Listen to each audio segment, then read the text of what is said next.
ഹരേ കൃഷ്ണ. ഇന്നത്തെ വീഡിയോയിൽ വൃശ്ചികം രാശിക്കാർക്ക് ജൂലൈ 2025 ജ്യോതിഷ ഫലങ്ങൾ എന്തെല്ലാമെന്ന് നോക്കാം. ഈ മാസം 5 ഗ്രഹങ്ങളുടെ പരിവർത്തന ഗോചരമാണ് നടക്കുവാൻ പോകുന്നത്.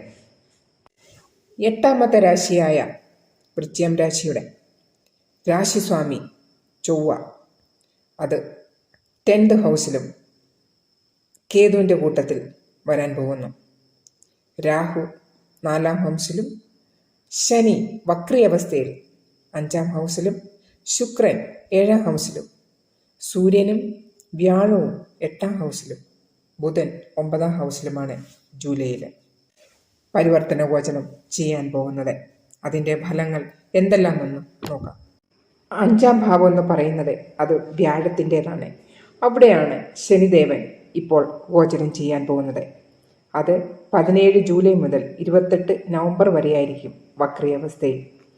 ഈ സമയം നിങ്ങൾക്ക് പകുതിയിൽ വെച്ച് നിർത്തിയ എന്തെങ്കിലും കാര്യങ്ങളുണ്ടെങ്കിൽ അത് 28 നവംബറിനകം പൂർത്തിയാക്കുവാൻ നല്ല സമയമാണ്. ഈ സമയം നിങ്ങളെ കൂടുതൽ ഹാർഡ് വർക്ക് ചെയ്യേണ്ടി വരുന്നു. ശനി എവിടെ വന്നാലും അവിടെ നിങ്ങൾക്ക് ഹാർഡ് വർക്ക് ചെയ്താലേ നല്ല ഗുണങ്ങൾ കിട്ടുകയുള്ളൂ.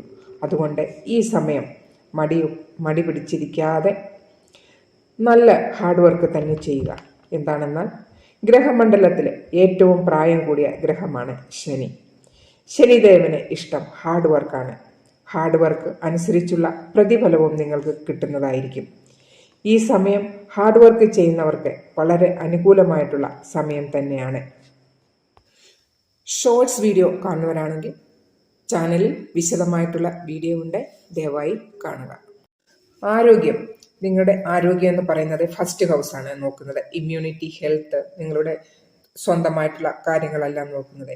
അപ്പോൾ നിങ്ങളുടെ ഫസ്റ്റ് ഹൗസിലെ സ്വാമി മംഗൾ ചൊവ്വ അത് 10ാമത്തെ ഹൗസിൽ, അത് കേതുവിൻ്റെ കൂട്ടത്തിലാണ്. അപ്പോൾ ഈ സമയം അത് 5ാമത്തെ ഹൗസിൽ നിങ്ങളുടെ ശനിദേവനുമുണ്ട്. ഈ സമയം നിങ്ങൾക്ക് വ്യാഴം പോയിരിക്കുന്നത്, വ്യാഴത്തിൻ്റെ സ്ഥാനം എന്ന് പറയുന്നത് 5ാം ഹൗസാണ്. പക്ഷെ വ്യാഴം ഇരിക്കുന്നത് നിങ്ങളുടെ ഇപ്പം 8ാം ഹൗസിലും. അപ്പോൾ ഈ സമയം നിങ്ങൾക്ക് ആരോഗ്യപരമായിട്ട് കുറച്ച് പ്രശ്നങ്ങൾ, ബാക്ക് പെയിനും, ഇപ്പോൾ ഹെവി എക്സസൈസ് ഒക്കെ ചെയ്യുന്നവർക്കും ജിമ്മിലൊക്കെ പോയി ഹെവി എക്സസൈസ് ഒക്കെ ചെയ്യുന്നവർക്ക് ശ്രദ്ധിക്കുക. അതുപോലെ തന്നെ വെയിറ്റ് കൂടുതൽ എടുക്കുന്നവർക്ക് ഒക്കെ ബാക്ക് പെയിൻ, അതുപോലെ തന്നെ ഷോൾഡർ പെയിൻ ഒക്കെ വരാനുള്ള